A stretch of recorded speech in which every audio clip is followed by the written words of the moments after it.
और संभल में सियासी घमासान जारी है। इस बार संभल की जामा मस्जिद के पास बनाई जा रही चौकी पर समाजवादी पार्टी ने सवाल खड़े किए हैं। ओवैसी ने तो यहां तक दावा कर दिया है कि यह चौकी वक्फ की जमीन पर बनाई जा रही है। एसपी सांसद बर्क से भी संभल हिंसा और बिजली चोरी के मामले में पुलिस पूछताछ कर सकती है। ये रिपोर्ट देखिए।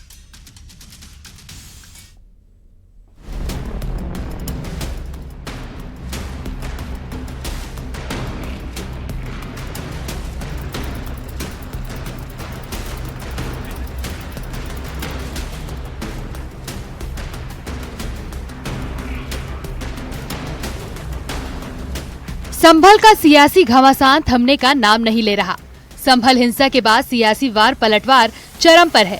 इस बार मामला संभल में जामा मस्जिद के पास पुलिस चौकी बनाने का है। पुलिस चौकी बनाने का काम तेजी से चल रहा है। अब तक करीब 10 से 12 फीट तक पुलिस चौकी की दीवारें बन गई हैं और पिलर खड़े हो रहे हैं। भारी पुलिस फोर्स की मौजूदगी में पुलिस चौकी बन रही है। संभल में हुई हिंसा के बाद यहाँ पुलिस चौकी बनाई जा रही है। वहीं समाजवादी पार्टी संभल में जामा मस्जिद के सामने पुलिस चौकी बनाने का विरोध कर रही, जिस पर बीजेपी ने एसपी पर निशाना साधते हुए अपराधियों को संरक्षण देने का आरोप लगाया है। समाजवादी पार्टी को यह भी बुरा लग रहा है कि क्यों अपराधियों पर, दंगाइयों पर नियंत्रण के लिए पुलिस चौकी का स्थापना हो रही है। अब हिंदू वहां पूजा कर रहे हैं, जो तमाम मंदिर निकल रहे हैं, उसका भी विरोध वहां स्थानीय समाजवादी पार्टी के सांसद कर रहे हैं। तो ये विरोध की जो राजनीति समाजवादी पार्टी कर रही है, उससे स्पष्ट है कि उनका डीएनए अपराधियों, माफियाओं और दंगाइयों के समर्थक होने का है। एआईएमआईएम नेता असदुद्दीन ओवैसी ने संभल में जामा मस्जिद के बाहर बन रही पुलिस चौकी पर बड़ा दावा किया है। ओवैसी ने ट्वीट कर दावा किया कि जामा मस्जिद के सामने जो पुलिस चौकी बन रही है वो वक्फ की जमीन पर बन रही है। ओवैसी ने ट्वीट कर लिखा कि प्राचीन स्मारक अधिनियम के तहत संरक्षित स्मारकों के पास निर्माण प्रतिबंधित है। वहीं संभल के एसपी सांसद जियाउर रहमान बर्क की मुश्किलें बढ़ती जा रही हैं। बर्क से पूछताछ हो सकती है। बर्क पर लोगों को भड़काने का आरोप है। जियाउर रहमान बर्क पर बिजली चोरी को लेकर भी एफआईआर दर्ज है।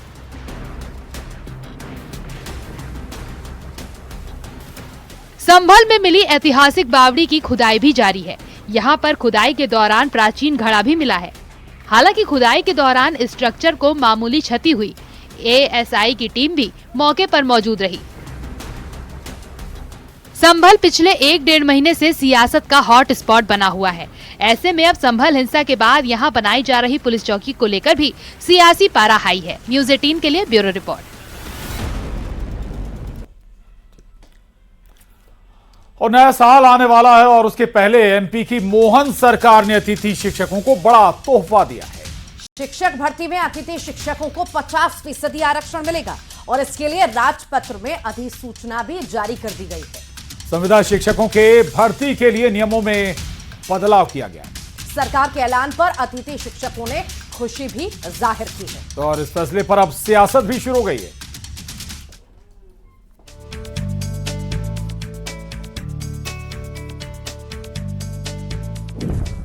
गुरुजी को न्यू ईयर गिफ्ट।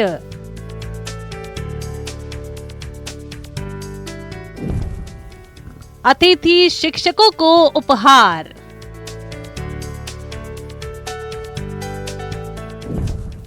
सरकार का बड़ा ऐलान।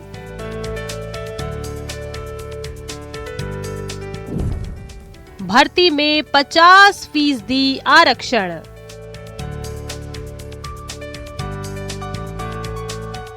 मध्य प्रदेश के अतिथि शिक्षकों को सरकार ने न्यू ईयर गिफ्ट दिया है। भर्ती में अतिथि शिक्षकों को 50% आरक्षण मिलेगा।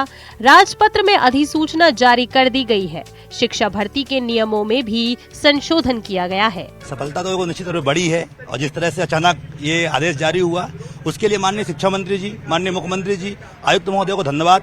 और हमें उम्मीद है कि आगे जो भी बचे हुए महापंचायत के साथ घोषणाएं हुई थी कि खासतौर पे विभागीय परीक्षा और बोनस अंक, तो हमें उम्मीद है कि जल्द ही इस पर भी सरकार निर्णय लेगी और हमारे उन साथियों को जो अनुभवी हैं लेकिन उम्र दराज हो चुके हैं। आपको पता है कि यह व्यवस्था 2007 से लागू है और लगभग साथी हमारे ओवरेज हो चुके हैं, क्योंकि अब पारिवारिक जिम्मेदारी भी हो गई उनके ऊपर, तो पढ़ाई करना संभव नहीं है। तो अब विभागीय परीक्षा से अधिकतर लोगों को लाभ मिलेगा, लेकिन यह एक बड़ा निर्णय है। इसमें से हमारे कम 5 से 7 हजार साथियों को हर भर्ती में मौका मिल पाएगा। जितनी भर्तियों में जगह निकलती है तो 50% पद बहुत होते हैं लगभग। तो जो नए लोग हैं जो पढ़ाई कर सकते हैं वो परीक्षा उत्तीर्ण करेंगे, चयन परीक्षा उत्तीर्ण करेंगे और वो निश्चित नियमित शिक्षक बन पाएंगे।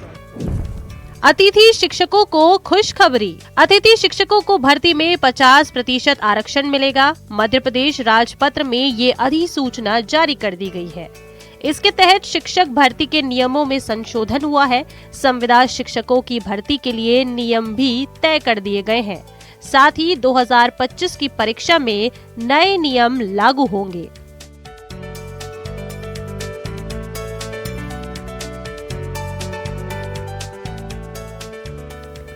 आरक्षण का लाभ पाने के लिए अतिथि शिक्षकों को शर्तें पूरी करनी होंगी। क्या हैं वो शर्तें, आइए जानते हैं। आरक्षण के लिए कुछ शर्तों को पूरा करना होगा। 3 शैक्षणिक सत्रों में 200 दिन का शैक्षणिक अनुभव होना जरूरी होगा। साथ ही प्रत्येक सत्र में कम से कम 30 दिन काम अनिवार्य होगा। अतिथि शिक्षक अपनी मांगों को लेकर काफी समय से आंदोलन कर रहे हैं। उन्होंने नियमितीकरण की मांग की थी, लेकिन अब उन्हें आरक्षण का लाभ मिलेगा। अतिथि शिक्षकों की मांग। मध्य प्रदेश में 70,000 अतिथि शिक्षक हैं।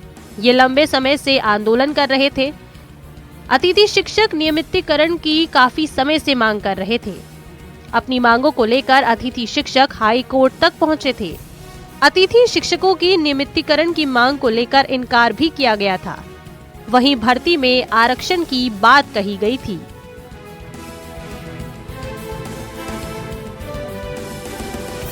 अतिथि शिक्षकों को आरक्षण दिए जाने पर बीजेपी ने खुशी जाहिर की है। कहा है कि सरकार ने जनता और कर्मचारियों से जो वादे किए हैं उन्हें पूरा किया जा रहा है, लेकिन कांग्रेस ने सरकार पर झूठा वादा करने का आरोप लगाया है। देखिए, भारतीय जनता पार्टी की सरकार मध्य प्रदेश हो चाहे राष्ट्रीय स्तर पर हो, समयबद्ध और क्रमबद्ध तरीके से अपने किए हुए सारे वादे और सारी बातों को पूरा करती आई है।